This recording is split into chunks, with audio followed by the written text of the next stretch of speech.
What was that? Who did write that? Kill your darlings. I need to remember. I do, because you're a history I just taught class all day long. Remember? Then you things should be like primed and ready to go. Someone famous. Hold on. Hold on. Let me look it up. that. We're gonna do We're gonna look. Google search in the middle of Yeah. starting of the whatever the heck this is we're trying to do right now. Give me a second. Of this argument about. Oh, for the love All of right, God. so you see the pictures. I'm gonna you search. I'll talk. Right? You see the pictures. We're gonna talk about Napoleon and Allen Ginsberg. Allen Ginsberg. Ginsburg without looking it up. Hold on. You're the one who's sitting there like. I said we. I said we. I did not say you. I said we. How did we not know it was Ginsburg without looking it up? Well, how often do you sit there? How much do you know about your hippie poets? Beatnik poets. Beatnik, my bad. You know what? Right there, I should just stop because it's now Beatnik. He's a beatnik. He's No one's arguing the man's a beatnik. I'm just saying. the classic picture of him as a beatnik in Greenwich. We've got 10,000 years of human history. We're going to forget a couple of things. We're going to have to give ourselves some freaking slack. So today is going to be Kill Your Darlings Day on historical ramblings because we have our darlings up there. Shetty and I both have deep love and respect for both of the men pictured here. I don't like the picture on the left, but that's because, I like the scrappy Napoleon from Corsica. Oh yeah, yeah. This is Napoleon in all his grandeur, right? This is the emperor made up grandeur. This is the neoclassicism. This is the bees. This is everything of Napoleon. The bees. The bees are that adorn.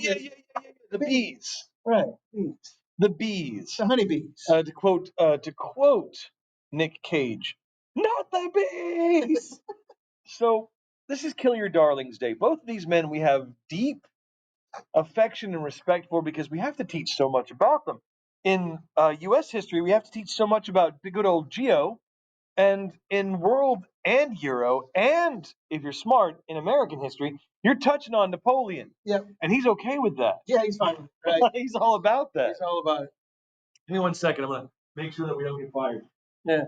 So, yeah, we had this idea of, all right, we would just kind of spitballing out there and get it out there. What should we talk about? We got this kind of free day to talk about something. So we decided, let's see if all the hype is worth the hype. Yeah. And then all of a sudden we ended up on these two gentlemen here on the screen because we do like talking about these guys in our classes. So let's define our parameters. When did George Washington die? Do you remember? Just before the turn of the 1800 the century. So 1799. I do So believe. these men were never really they were contemporaries and that they were both alive. Yes. But Napoleon doesn't come into power until about 18. Yeah, right. Yeah, after Washington dies, but he comes into power because of the French Revolution. Yeah, which so kind of like got kind of Washington vibes in it as well. I mean, they sent him the key to the Bastille for crying out loud. True. So there is that little connection there. What do you do with that? What do you do with the key to the Bastille? Hang Put it out on the by big outhouse. old. Put it by the big. I mean, it's French, so maybe you just send it to the outhouse. Oh, Lord, help us all. So, take a look at this. We've got Napoleon and George Washington, men at the turn of the century, men who both in their own way created their own nations. Yes. And left an unmistakable mark on not just them, but century and a half later. Further, really, if you want to talk about it. Keep going, right. What was it? One of the prime minister of Japan was asked, I think it was Shinzo Abe, was asked what he thought the main the impact of the French Revolution was. I'm quoting John Green, quoting someone else, and Shinzo Abe says, "It's too soon to tell." and that's the thing. I mean, 200 years after the fact. Yeah, we live in a country 240 some odd years old, 247, I think. Yeah, we're getting there. We're getting there, but it's still too soon to talk about our impact. If you think about 1,000 years in the future, if we're still around, nations like Egypt. Yeah. And England, right? And both beaten by Napoleon and Geo. Yeah, exactly. Yeah, sorry. Yes, well, Italy, right? The Roman Empire, or Greece and the Greek Empire, right?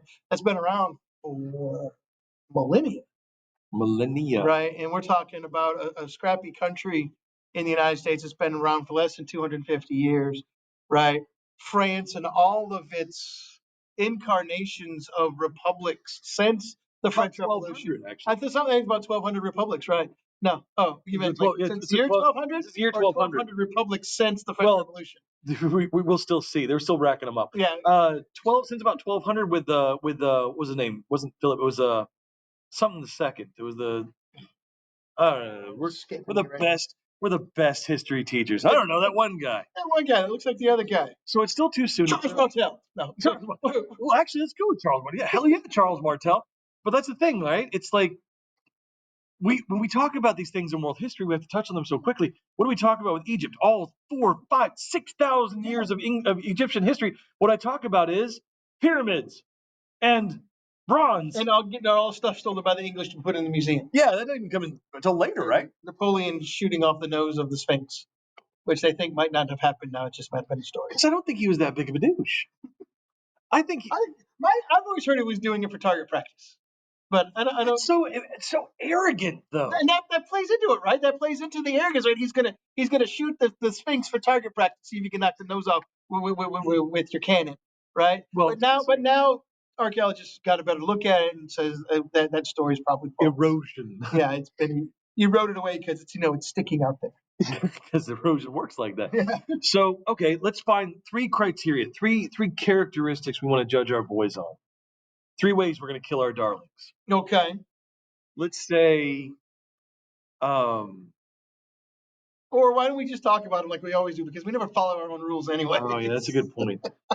So because we'll spend 5 minutes here debating on what the rules need to be, and then we'll just ignore them and talk about them anyway. Well, I want to talk about their early lives because I think their early lives speak a lot about who they are. Yeah. George Washington, I'm going to argue, started the French and Indian War. He did start the guy. Who's going to argue that? Who would argue? Who would? I mean, he goes out and gets defeated by the French and has to surrender his entire command. Has to come back to Virginia in disgrace, and the British can't have that because they just got done with a series of war against the French. All those little trade colony wars that they had going that turned into world wars. True. And here's Washington starting another one by losing.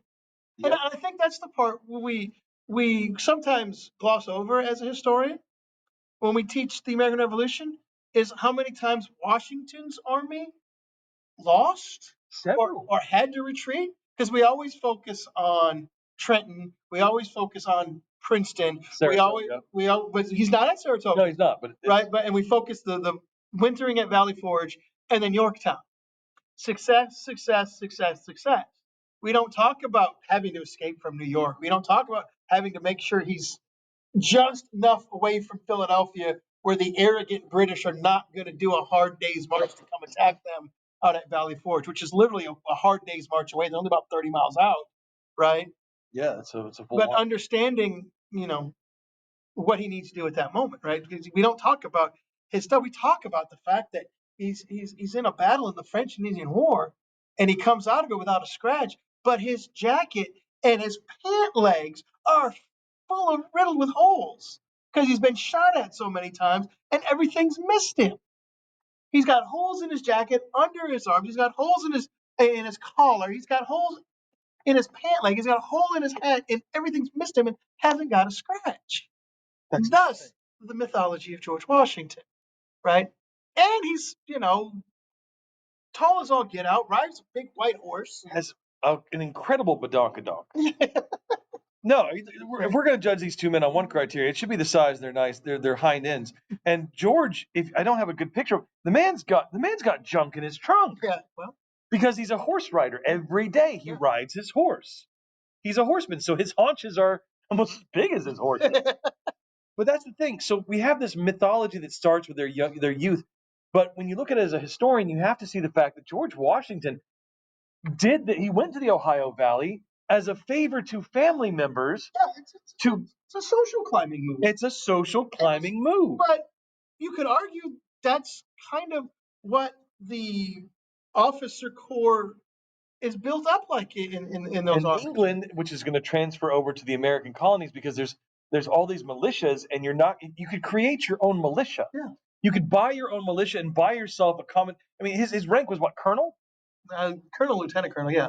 Sorry, yeah, thinking of Lieutenant Colonel, because he could afford it. Yeah. Because he could help outfit men, and that's really what's going to help America is the idea of these military, semi-military trained men who are going to create these militias, which are going to become the Continental Army. Which lose a whole bunch of battles because they're not soldiers. They're not soldiers. They're farm boys. They're farm kids. They're right there. I mentioned it today in class, right? The American Revolution is a bunch of city kids from England, a bunch of country boys from the colonies. Well, country boys know how to shoot better. Because they have to. They have to. If you don't, you don't eat. When you're on the frontier with the tribes, you're on the frontier with the bears, you're on the frontier with the wolves, right? You're on the frontier hunting game. You need to know how to use your musket, right? So just the reason we won in many cases, the reason America won the revolution, besides all the aid and help that we got from other countries, was the fact that we started to cheat. According to the British, yes. According to the British, we cheated. Yeah, Indian style warfare. Nowadays, we call it guerrilla warfare. Oh, yep, and we'd actually be praised for our tactics. Yes, in 1700s, it's going to be called Indian style because you shoot from behind the rocks and trees because you're outnumbered, right? And that's what the militia would do. Washington's put in charge of the Continental Army. He has to fight European style. We ain't very good at European style. No, right? We don't have the troops. We don't have the discipline, and that creates the mythos of Valley Forge, right? Because that's where the training happened, and we bring in von Steuben, right? Steuben. Yeah, we bring him in, and he's gonna whip the troops into shape, and Washington's gonna read them the Declaration of Independence one night, right? And over the fire, we have these great stories, and 90 some odd percent of what we think of George Washington ends up kind of being true a lot of times about the man, right? That's the same thing for Napoleon, though. Yeah. Napoleon is also one of these larger than life people that fits the bill. I mean, let's look at his background. He starts at a military academy in Corsica. His father is a politician, and he's allowed to send. He actually sends his son away to the mainland to go to a military academy. They treat him like crap because he's more Italian than he is French. Look at his name, Napoleon Bonaparte. That's not a French name. Really, no. That's an Italian name. You're pronouncing too many letters to be French. Yeah, seriously. But Napoleon is there, and he's going to find a way to cheat as well. Technically, George used tactics that were cheating, like kind of like the Indian stuff. His militias did. His militias did, which he used effectively. Yeah, and he knew what they were doing. His army couldn't do it, but his militias could. Right. Napoleon is going to come in, and Napoleon is going to be one of those guys that sees the new technology. He's going to be very much like Pat. This is the way of the future, and I'm going to make it happen. Napoleon is a master of artillery. A master of artillery at a time when you marched your soldiers forward in line so that everyone would have a chance to kill everybody, because otherwise we can't tally up the numbers correctly. Yeah, exactly. So he's going to create all of these different ideas. His system of artillery is still being studied at West Point, I believe. Yeah. His artillery handbook, which he will write when he's a young officer. That's how he's going to get to power. The story that I love of his getting to power is something that makes him a monster and at the same time makes him terrifyingly effective. He goes to save the executive, right? The executive group, what's the directorate. Yeah. He parks his cannons outside the directory, and he tells the crowd that's surging forward to kill this 5-person directory, he tells them to disperse. And they've watched him the entire time as he set up cannons and loaded them with grape shot. Grape shot, for those of you at home, are tiny little lead balls that are going to tear people apart. He's loading. It's like 30 a cannon shotgun blast. Yeah, it's horrifying. And these people are surging forward. And these aren't just men. These are women and children who are running around through them, picking pockets and being kids. And he loads them and he tells them to disperse, and they don't. And he says, fire.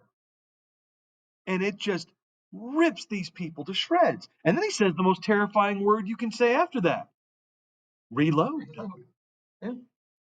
That's the kind of man that and then what, 5 months later after the Italian campaign, he comes, and this time, instead of pointing those cannons outwards, he points them inwards to the directory and says, I'm the captain now. I'm the captain now. Look at me. Come in. Let's you and I talk for a minute. But when you're that successful, as he was throughout those campaigns, Ah, because he's far enough away from France to be successful. Because the revolution, as it turns in on itself, as it turns in on itself, as it turns in on yeah, itself, right? You can do those sorts of things. It's Caesar crossing the Rubicon, yeah. right? But it also brings up two problems with humanity. One, we love a winner and we'll forgive a winner anything. We will forgive a winner horrible acts of atrocities if they keep winning. And the second thing is Napoleon knew that and he knew how to use his image. Washington knew how to use his image, knew how to use his pull with the men. Yeah. Oh yes, yes. And Napoleon did too. So he grabs a journalist and he says, "You're going to write down only the good things, or I'm going to kill you." And that's what gets back. And so we've got this super winner coming back who did have some setbacks. Yeah. Any setback is seen as a tactical retreat or a feint or something like that. And it's brilliant. There's nothing wrong with that if you come up on the winning side, right? Yes. If it's if you can turn it to your advantage, right? So you interplay that these two guys with each other. Then why is one? See, it comes back to the question: why is one so very well liked in his own country and abroad, and the other still probably loved in his country, but everywhere else is? I mean, now we're getting to the crux of it because we, at least in the United States, like I said, 90% of the stuff we know about Washington is absolutely correct. The things that he did and said didn't want to do and still did them, right? The Newburgh conspiracy, putting that down, Yep. becoming president, right? The old story about Washington, all he wants to be is a gentleman farmer. That's what he wants his card to read. The old tradition of, right, you show up somebody and then you show up someone, you give them your card as a way Yeah. to introduce yourself. You had that That's what he wanted his card to say. He didn't want it to say General of the Continental Army. He didn't want it to say President of the United States. He wanted to say George G. Washington, gentleman farmer. And he never really got that because every time we needed him, he comes back. He understands the moment he's in, right at the time. So in many ways, putting these two gentlemen up together is like having Cincinnatus and Caesar together. Cincinnatus, who is called to be dictator to save Rome, lasts for 6 months, beats back the barbarian hordes, and then melts his sword into a plowshare to show he's not coming back. Washington surrendering his That's sword why to the Continental Congress. he's done. Yep. And then you've got Caesar, who says, "Not only have I saved you, I will continue to save you," and that's Napoleon. And he's so well loved in France. Oh, absolutely. I mean, there was plots to go get him off. What's the second island? I always forget. Saint Helena. There's plots to basically kidnap him off that island, bring him back so we can have a third run as Emperor of France. There you Right? go. The French people loved him so much at that time, for the majority of it, not all. No, not even that. I'm 100% agreeing with you. It's the 100 days. Yeah. Landing in Marseille and getting to Waterloo, the 100 days from Marseille to Waterloo, Yeah. he has revitalized his La Grande Armée. Yeah. He has made them again, unfortunately, he's got a bunch of people who've never been in the armée before. And so he's up a creek without a paddle. Yeah. And so, but you go to, and we had this discussion the other day when we kind of brought it up with him, right? The rest of Europe looks at him. He's an invading conqueror, right? Mhm. He hammers us with the Napoleonic codes, with the Milan Decree, with the Berlin decrees, all these things as he's marching eastward still, right, and taking everything that comes into power. But France is benefiting from all this, so they love him in France. Everywhere else, though, he gets this negative impression. Again, before the revolution, again, Washington gets the key to the Bastille, right? Washington's loved. Game recognizing game. Yeah. Right? Washington's loved. Napoleon is Feared. yeah. There's your Machiavelli. Yeah. Which would you rather be, feared or loved? Well, Washington chose love. If you can't have both. If you cannot have both, That's the other part of Machiavelli we leave out, and I don't like that we do that as historians. if you cannot can't have both, that's the other part of that saying. So do you think Napoleon actually achieved both? He was loved by his people, feared by his enemies. Yes. And that's the thing. The other thing, Washington never overreached. No. Washington said, "Here and no further." We're not going to go into Canada. We're not going to hop on boats and go attack England. Every time we went into Canada, the northeastern colonists got their butts kicked. So I know what you're talking about. La, la, la, I'm la, not, la. not saying much about the people of up in the northeast. You know who you are. But every time you kind of crossed into Canada, you came back with your tails between your legs. And that's a man born in the North telling you that. I'm a Southerner. I don't care. Right. Y'all came back, you know who you are. New Hampshire, Massachusetts, Maine. You all knew who you are. The one Vermont. We're going to get 5 Upper, views on this. upper 3 of state, them are going to be like from Vermont. They're like, the hell did this guy just say? upper state New York. Upper state. Now it's going to go viral because they're going to be, what the hell is this? So you know who you are. that's the thing. Napoleon understood. Like, Napoleon and George Washington both tried to make people's lives better, but roundabout ways. Yeah, one's looking to create an empire. One's looking to help create a nation. Do you think George really wanted to help a nation though? Like, Yes, the term, I don't know if we use it anymore in history classes, but when I was in college, right, we referred to these men as virtuous, right? ooh, describe for the nice This- people what virtuous means. well, it's right there. What's the final line of the Declaration? We pledge our lives, our fortunes, and our most sacred honor. And our most sacred right? Jefferson goes bankrupt building the Monticello. the American Embassy in Paris, though, just kind of getting us off the ground there. True. He goes bankrupt, right? Washington, time and time again. John Adams, who kind of started out on the fence, picks a side and runs with it, right? Mm-hmm. And then gives us probably the greatest Secretary of State we've ever had in Quincy, especially for the time period. So you have this kind of virtue that they're doing stuff for the new nation in this enlightened idea, in this enlightened time, but they're still doing stuff for the nation politically, economically. Well, Napoleon does the same thing. The lycées. Yeah, He creates public schools. Yes. He creates the Napoleonic Codes. He brings back this The Catholic Church. He brings back the church. Right. But he brings back the church with an understanding of a separation between church and state, which I argue. Which is funny because the Pope shows up at his coronation. Yeah, but he takes the crown away. I did this. Yeah. But that's the thing I like.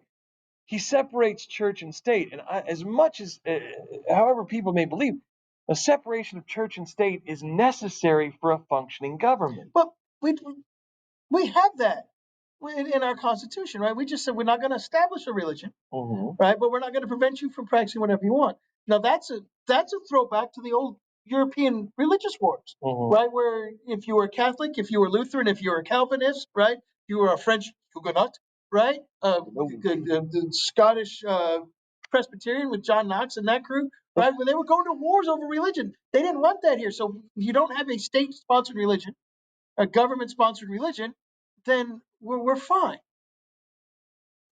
Napoleon kind of realizes the same thing. He realizes the great majority of his people are Catholic. They want to have that.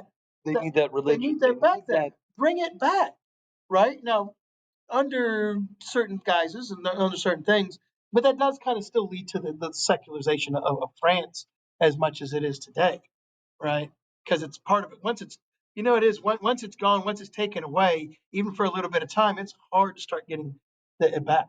Oh, absolutely. So once you pull away the religious control of the government, it's hard to bring it back because people have more individual rights outside of that. And we don't have that set up in the United States. Now we understand, smart people understand that the laws of the U.S. have a very Judeo-Christian background, and with all those other older religions, right, that play into how we're supposed to live and handle each other, right?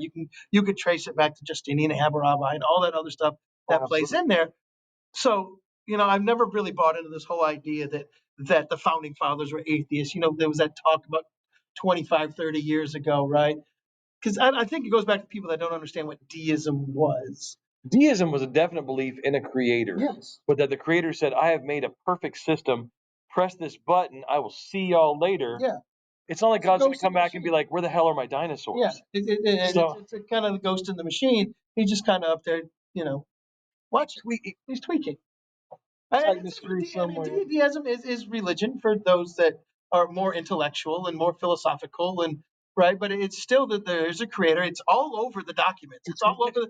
It's all over. It's all over the Constitution. It's all over the Oh, Declaration. absolutely. Right. So Has endowed let's end that. endowed by their creator, Yeah. not constantly monitored by their creator, endowed So by this their creator. idea that they're atheists is Is I hate wonderful. that it's out It's great for conspiracy theories, though. there. Oh yeah, those guys. It's great for conspiracy. Both these men believe. Both these men were great believers. Yeah. Napoleon was devout, but let's. One of the big differences between the two is your favorite line. Both of these were burdened by glorious purpose. Yes, both of them have a But glorious. one of them had the humility to recognize that he was a part of a bigger scheme, and that would be Geo. And the other one, especially with the trailers I'm seeing from the Ridley Scott Oh, films let's not coming go up, there. Come on now. because that's my beautiful wife says, "Are we going to go watch that?" I mean, you're a history, we're history teachers, or she was, and we're going to need to go see this. And I was like, I'd really rather not. I'd rather poke my eye out with a stick because I don't want to see that because I don't want to see this. And this is nothing against Joaquin Phoenix. This is against the idea that Napoleon is this monster. Because that's basically Ridley Scott has said that, right? He's Napoleon's not a nice guy. That's one of the things we should do. We should have ourselves a review of it We should watch it. and tear it apart. Yeah. But it's like, Well, but that's what we do with a lot of history stuff, though, right? well, We always Napoleon. Here's the thing. I wish it was so simple that Napoleon could be a monster. He did horrible Yeah. things. He murdered innocent. Well, he murdered people. But at the same time, he also tried to make people's lives better.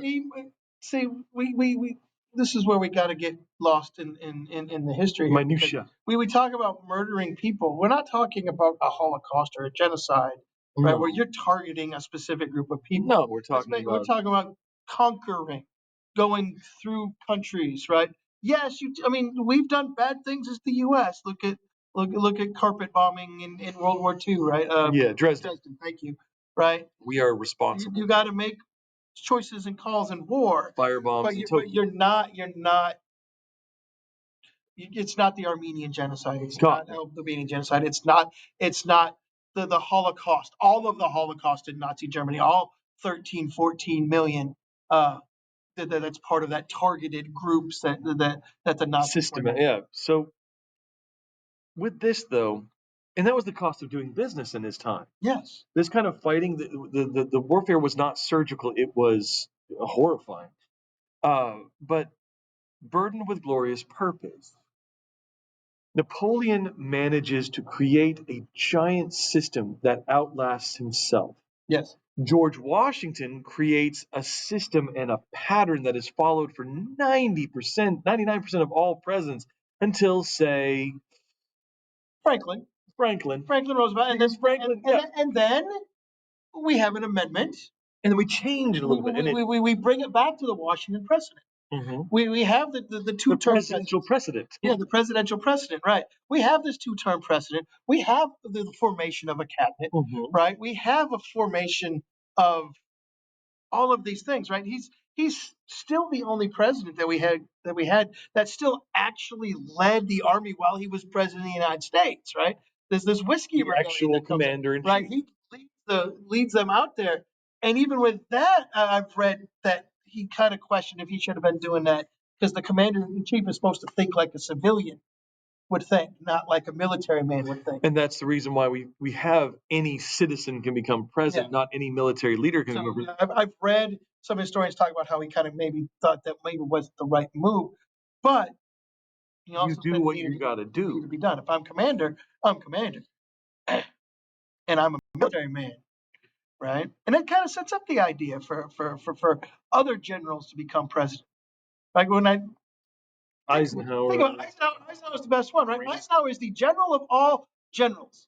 Like the British generals listen to Eisenhower, the free French who are supposed to listen to Eisenhower. Dude, you try to have your country taken away from you in 2 weeks and see how you reel back.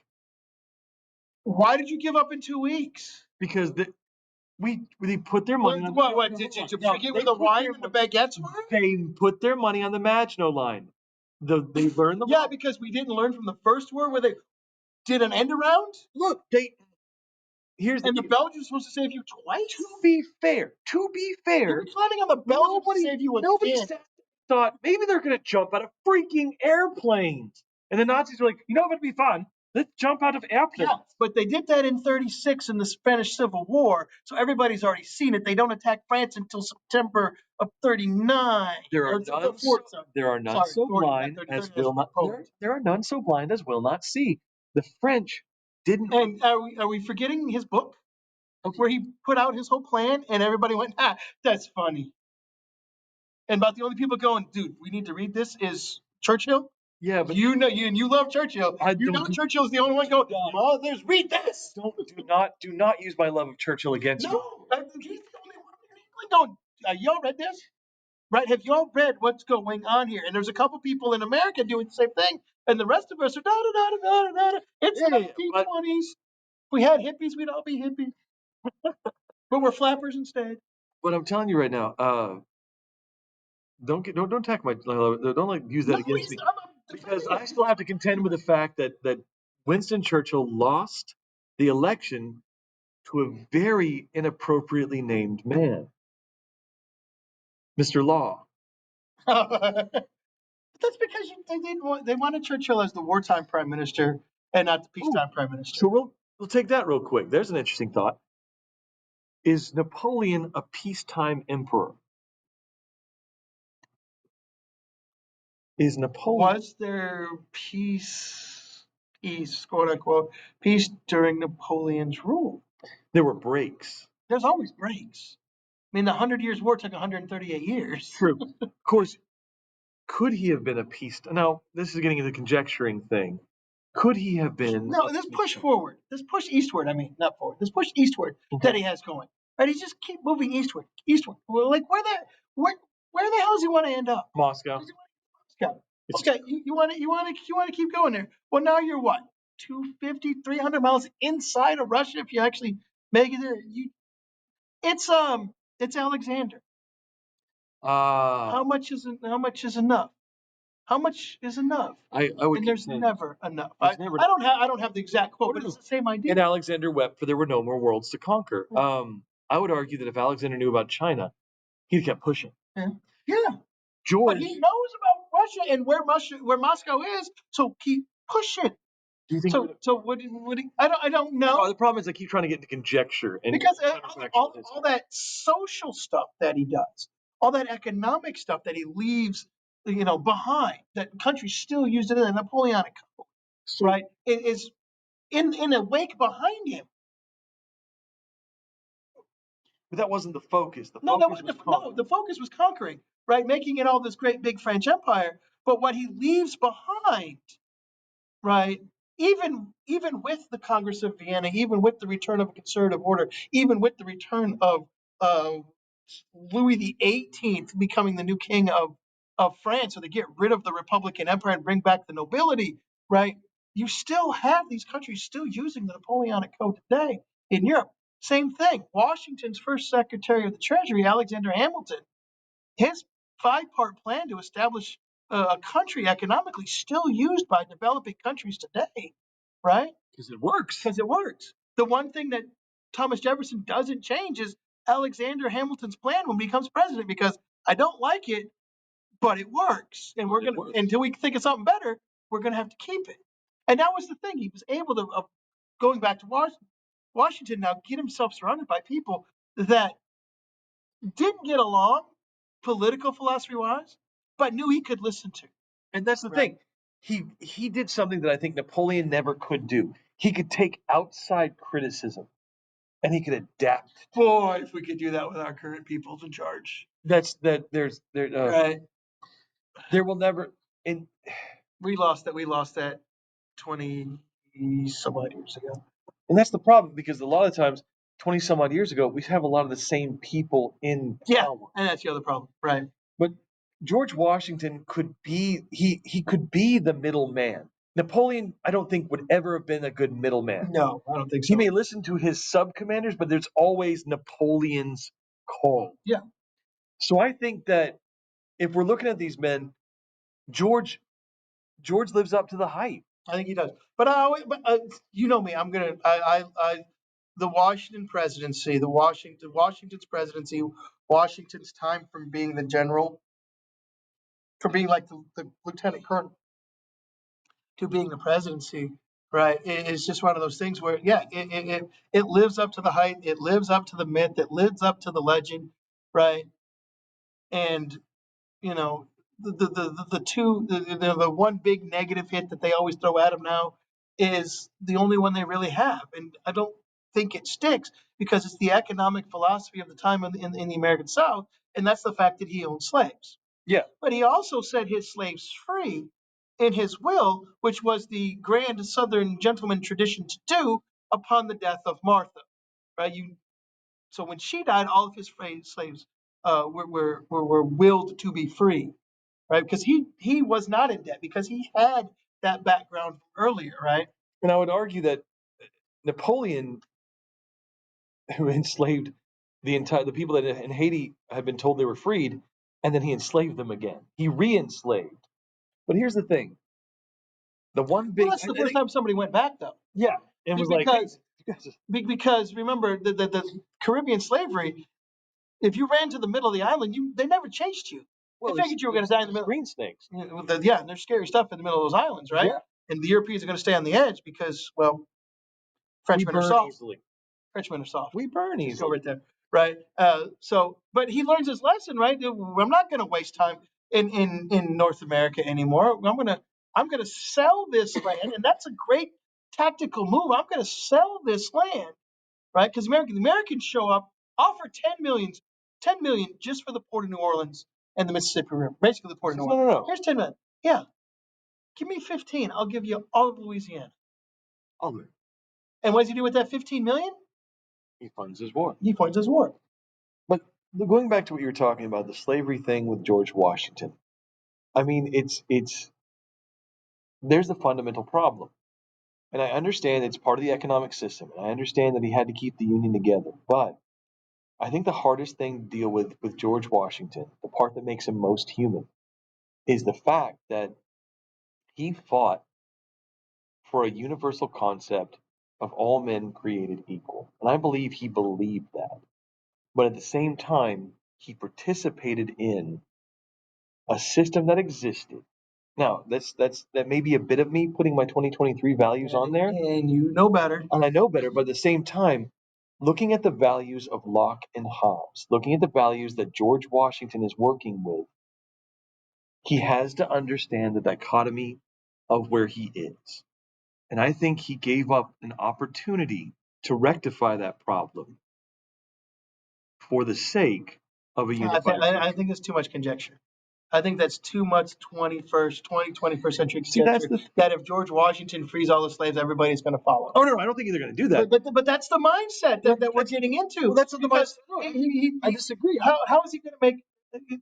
I mean, okay, I'm the bad guy who's got to I defend think slavery now, apparently. no, no, no. I disagree. I think that he could have put a plan in place. I think because there were calls for plans in place. It's in place because the Constitution ends the African slave trade. Because remember, there is this belief that this is going to die out naturally. If we Yeah. don't have the importation, so in January 1st, 1808, that's when the law goes into effect, right?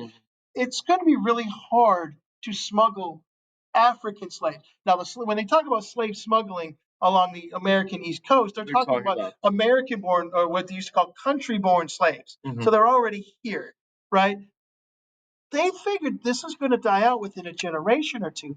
There's no way this is going to continue. That's the kind of, and again, it's part of that. This is what they got to tell themselves. The reason they call it a peculiar institution, it ain't like they don't know what they're doing is humanistically, socially wrong. Yeah. Right. And I think they understand the inner conflict with what's going on. I think the problem is that's not who George was, though. I know that they were sitting there. We always, you and I have talked about this a ton of times, that the idea of slavery was that it was going to die out. My question is, why does he not just pull the plug? When? By just outlawing everything in there? Because it's already written in the Constitution. It Granted, Remember, when he becomes president, the Constitution's already written. Whether he was awake when they were talking about it's a different story. Right? If you love all those little stories about George Washington being the president of falling the asleep Constitutional while it's Convention. going. Yeah. Well, that's the thing. But he knows what it says. He's not an idiot. No, he's not an He idiot. knows it's good. And this again, here's the other thing. Ready? It doesn't get done without compromise. You have to be able to compromise. At least the system that we created. And if you're thinking, what? We always compromised until what? The late 90s, early 2000s, and we stopped? The whole country's built on compromising. The country's built on us yelling and arguing with each other and then understanding at some point, we got to come together and figure something out for the benefit of everybody. Somebody's got to give something up. And if you don't believe me, watch CNN, watch Fox, watch C-SPAN, and watch the people in Congress right now that's supposed to be in charge can't get anything done, regardless of which party's been in charge for the past, I don't know, pick a number of years. So is They're that compromising with the these question I things. have is that view that he could have done something, is that naive or is that too idealistic? I think it's idealistic. I think the fact that you know that if he gives up, if he frees all his slaves, okay, Robert E. Lee, before joining the Confederacy, frees all of his slaves, and then still fights for the Confederacy. That's more sectionalism than anything else. Yeah, but don't we always, again, basic history that gets taught? Civil War is about slavery. Robert E. Lee, we're taking down his statues all over the place, right? Taking down pictures in art galleries of General Lee, right? They even talk of him not learning his tactics anymore at West Point, for crying out loud, that they've been teaching since he was, a graduate there. Oh no, you should always study that stuff. He's on the wrong side of social history You now. need to study him, but I'll say this: um, we love winners, and Yeah, he lost. he did. So But there's an argument that he's defending slavery. Well, he gave up. Well, how do you, right? This is the idealism of what's going on here. Because think about this, okay, right? In Europe, right, where we get this idealism that the Europeans were, well, the Europeans have outlawed slavery. Really, the Portuguese are trading African slaves through the 1880s. they've Okay? outlawed it on the continent. Yeah, on the continent, right? But look at all of the Indian servants that are in England in the 1800s. Swing and a miss there. Yeah. So you can make your arguments, right? Then why did the British support the Confederacy for the first couple of years of the American Civil War? Because it's about cotton. Yeah, we tend to leave those things out. There again, economics driving For them, it was about cotton at its very core, though. That's a whole other thing, but that's the thing. We have a peculiar institution, and George Washington doesn't see that. So I he think lives. they see it. I think they understand it. I think the majority of those, and we're talking probably 1% of the entire American population that can own more than probably 10 slaves. 2 to 5. Yeah, Right? 2 to 5. Yeah, that was it. Right. So this whole idea of these, because we love the grand plantations, right? We love to visit them. They're big, they're beautiful, they're antebellum. They those do sorts of have things. really good. But they also have the negative aspect to them, and that stuff should be talked about And explained. and explained and explored and investigated, and start talking about this uniquely American slave culture that was happening then.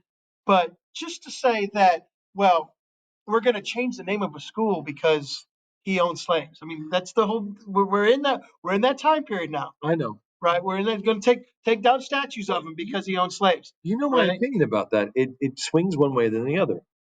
First, we have all these things put up, especially by people after the war, especially by the Daughters of the Confederacy and things like that, to Well, celebrate. I want to stick with GW here. We're going to do that, but and then we're going to swing back to every one of them's gone. We're going to find a medium. I hope so. Because what's going to happen? I haven't seen a good medium with our people in like 20 years. The pattern I've seen, especially when we talk about George Washington, First, it's admiration, then it's condemnation, then it's admiration, then it's condemnation, and slowly we're going to get to because yes, he was a slave owner. Yes, he did not abolish the slaves, and as much as I'm frustrated with him for that, I still respect the crap out of the man. I don't think there's a movement though. There's not a movement to Oh, not abolish right this now. No. practice. But even when you start talking about, yeah, you have like Franklin and uh, the abolitionist movement coming out of Pennsylvania, and the Cincinnati Society, and things like that. But those are small and far between. You may be talking, maybe again, maybe 1%, 2% of the population that's talking about full abolishment of slavery. Uh, Slavery is practiced in New York and New Jersey to the 1840s, Granted. right? So So don't think of this whole well, here's the problem. misconception of the We're both. practices. Well, yeah, absolutely. But we're both doing the Howard Zen problem here. We're both assuming an understanding of a group of people that never wrote down their Yeah, feelings about it. We're both guilty of the Zen problem, which is I think that there are a lot more abolitionists than there were, and you think that there are more people that are just like, this is the way society is. And the Occam's razor of the whole thing is generally, as long as tomorrow follows today and I can get my job and get money paid for it, none of them's really going to yeah. care. It's thing of the revolution. How many true patriots? How many true And I loyalists? guess I guess the true principle is we finally did it though. We finally got it right. But and it's one of those things that we're gonna have, and that's a big thing. That's the thing that we're going back to with these gentlemen. As an American country, we have to accept that we screwed up, At least we got to talk about it, but we've got to talk and about it, we shouldn't hide it. and we definitely shouldn't hide it, and we shouldn't sit there and like sit there and go, well, it's like, no, we did it. Now we've got to fix the problems that came from it, and once we've gotten But there, how far into the future uh, are we talking about, right? and well, Because if you look at San Francisco and its reparations, and everybody's going to get I $5 million, you're going to. I think And I know we're talking extremes with that point, but yeah, I think what has to happen. 13th Amendment, 14th Amendment, 15th Amendment, the Force Acts of the 1850s, right? All that stuff that's created. Now, granted, it still needs to be enforced, and I think the problem comes with the enforcement of stuff that was already on the books, right? Yes, The problem is the enforcement of the stuff that's already there. It's in the Constitution. We are supposed to follow that document, right? mm-hmm. Okay. 15th Amendment, black male suffrage, Mm-hmm. right? Okay, let's go. Roll with it. Move. Quit trying to put up barriers, We're trying to put right? a well, that's the And thing, then, right? and now if Barriers. barriers are put up, your job is to enforce that. Take them down. No. We've lost. Well, we haven't really lost the thread. That's the thing. The legacy of these men here is something we're still. It's still too soon to tell. Yeah. Have we succeeded as an American experiment? Well, we had a great start. We had a great potential start.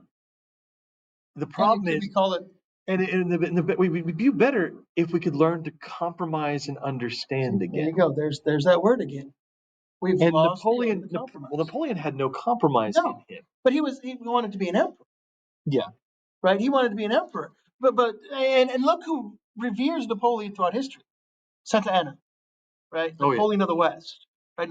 Santa Anna wants to be Napoleon of the West, which means he wants to be an emperor. He wants to be a conqueror. He's going to do these things. I mean, if we're here in Texas, just Goliad, Gonzalez, right? The Alamo, right? Those things, and he got his comeuppance in San Jacinto.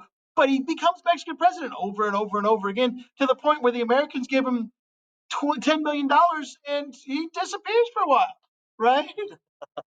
Yeah. Although I take We that know bribe too. Hitler. We know Hitler studied Napoleon's tactics and what he did right and what he did wrong on his Eastern March, right? You need that supply line, right? You got to make sure you leave early enough that if you're going to do it, get there before the winter hits and hope it's not a bad Russian winter, right? We know that there's that legacy there that it's going to be built, good, bad, or different. And I think that's the other problem. Napoleon gets lumped in with Hitler, Well, because it's just the method of moving the things. method of movement, right? And But the fact that they're kind of doing the same thing. oh yeah, well, Hitler studied Napoleon, but he also studied us with how to create and begin the separation of people in society. He saw our methods. But they've been doing that in Europe. I mean, the European ghettos start getting established in the European Jewish ghettos start getting established in the 1600s. That's true, but at the same time, he took what the base was already there, and to do it in a modern fashion, Yeah. and to do it with a group of people that had begun to be integrated better into the society. That's the thing we have to accept, is that he used our example. Yeah, but you can use that example of us and immigrants not going back to Hell, we can do that today. George Washington times. Oh, yeah. We can do that today. And the thing is, complicated histories aside, of which there will always be complicated history. Yeah. Show me an uncomplicated history, and I'll show you somebody who hasn't researched enough. Yeah, exactly. Um, But does the complicated thing about our buddy GW here is he owned slaves and could he done more at the time? If that's the only complication, then the answer there is no. that's a At the that's a time, he could not have done more. that's a damn good positive history he has there. If the only complication with Napoleon is he's an egomaniac that wants to control all of Europe, well, study a little bit of European history. There's a lot of people that want to do that. I mean, if he Right. had just tried to come up with like an electric car, he'd have been happy being an egomaniac. I mean, we would have totally gone behind him and be like, yeah, he's an egomaniac, but have you seen the iPhone 15? So the trick there is, you're absolutely right. Do they live up to the hype? Yes, they really do. They do. George They're Washington bad. is a decent human being that fell prey to the same thing thousands of people did too. And we eventually rectified the situation. When do I think that's going to be over? When we can fully say that we have equal access, not an equal society, an Mhm. equal access to justice, to opportunity, which is why we should probably destroy the capitalist machine. You didn't think I could find a way in there, did you? People You figure out how to spend their money a little bit better. Oh. And understand that they got to take some personal financial economic responsibility and not rely on the government all the time. I'm just going to go to Sonic just because you said that. Yeah, good. Spend your money. There you go. All right, Help pay an employee, get a business off the ground. There you go. I've said it Actually, first. why don't you shop local? It's Christmas time. Shop local. Buy from local mom and pop stores. Don't go to the big box stores. Do the big mom and pop stores have jalapeno poppers and ocean water? Well, you can buy jalapeno poppers at the I'm pretty sure it's the frozen food section at the old Walmarts. Don't go there. Right, shop local. Right? Isn't there a shop local Saturday like around Oh, the holiday season? it's the day after. It's Black Friday, then shop Black local. Friday, local Saturday, Yeah. and then Cyber Monday. Yeah, see those sorts of things, right? Hey, I bought some pretty good stuff so far from some people's, right? And none of them are from anybody big, right? I'm kind of doing my part to help the small business people out there, because the small business people are what drives drives the free market capitalism. We destroyed whatever thread we were trying to find. So here's the thing. Last thing, and then I'll let you have your final say. If you're listening to this and you wish to judge us harshly for how we feel about George Washington, that's perfectly fine. You have every right to disagree with us. But I would argue this. You're wrong. Oh my God. Anyway, I would argue this. Contextually, you have to think, as we've talked 1,000 times in our classes, you have to think about the way they saw their world. Was it right? Well, I mean, morally, no. Slavery cannot be justified morally. But we're still trying to figure ourselves out. Be gentle with us. You can't put your 20th or 21st century mindset into these 18th century, 19th century mindset. It doesn't work anymore. It never did work. And this is going to continue on because I think I'm going to take us to a different spot here. But really, older textbooks did a really good job of talking about where historians disagree. And you can tell the time periods that historians were doing their research in because they were being influenced by the time they were studying about the past, right? They're letting their biases come into play here. And if you can recognize that as a student of history, right? Mm-hmm. Good on you. And if you still believe it, awesome. That's your theory, that's your thesis. Run with it. Get your evidence, support yourself left and right, and make all your arguments you want to. Mm-hmm. But if you look at it and go, man, this guy is just writing about this because he's studying history in the 30s, right? And nobody's got any money, right? Or there's all these social movements in the late 60s, early 70s. So let's talk about the social stuff that happened in the 17 and 1800s and how the little people were affected of it by the options of all these big people that didn't care about them. Well, how do you know they weren't cared about, right? And then you're bringing your own personal perspectives into it. If you try to play it, and I tell people I talked about history, I try to play it as close to the middle as possible. Look, you talk about the good, you talk about the bad, you talk about the ugly, and then you connect it up to see how it implements it, right? The spitting of facts is fun. It wins you a bunch of bar bets, or you can play all the games Hell yeah, it can. on the screens.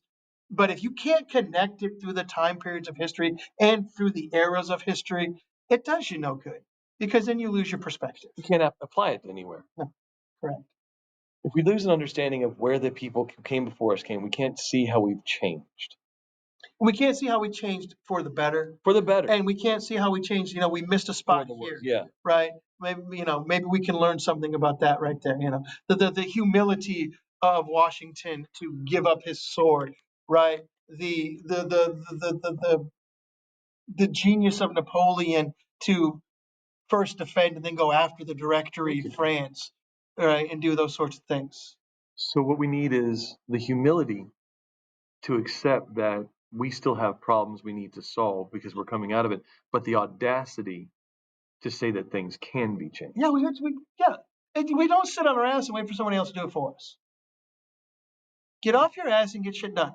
Get the stuff done. It's not this is not it's difficult, but if this is what you want to do, then do it. Don't just sit there and bloviate about it and get your little up clicks on like and subscribe and smash that subscribe button and all that other crap on the old YouTube and shorts and TikTok, or the politicians every 2 damn years trying to get a vote because you're making all the sound bites.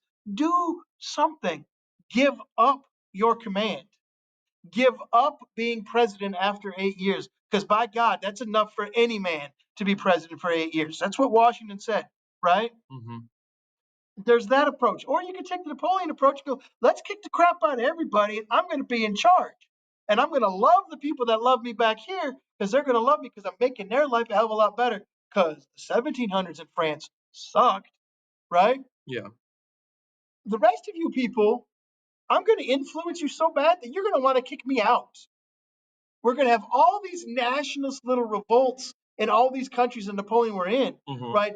That extend through, then we have the year of 1848. Yeah. We have all those revolts. Those are all nationalist revolts that are inspired by what Napoleon did. They just get the hell out, we're going to keep your stuff. We just don't want you in charge. We want to be in charge of ourselves. Follow what you said, but let us be, right? Yeah. Why would we want to be the big glory of France when we can be the big glory of Poland or Austria or whoever you want to be, right? All I right. mean, that's a legacy there as well, right? The spread of kind of the nationalistic pride in a positive sense. Because I think nowadays we take nationalism and turn it into a negative sense, right? We've done that. We've Yes. done that with the Nazis, and now with And all the other that's a whole nother stupidity that's discussion. happening in Well, this country. that's a whole With thing. that. Nationalism versus patriotism. Yeah. So, okay, wrapping it up. Final statements. Schnetti, does Napoleon live up to the hype? Yes. Does Geo live up to the hype? Yeah, OGW lives up to the hype Can we learn a lot from them? all the time. Good and bad, all the Good time. and bad. Good and bad. But we can learn a lot from people that we don't like, right? We can learn a lot from Yeah. historical figures we don't like. If you disagree with us here, Yeah. perfectly fine, as long as you're trying to figure out what your point of view is. If you can, it's like we tell our students. It's not about being right or wrong about history. It's can you defend your interpretation? Yeah. And that's the thing. Were there bad things? Sure. Does your interpretation hold water? But does your interpretation hold water given the facts? All right, I'm good with that. I'm good.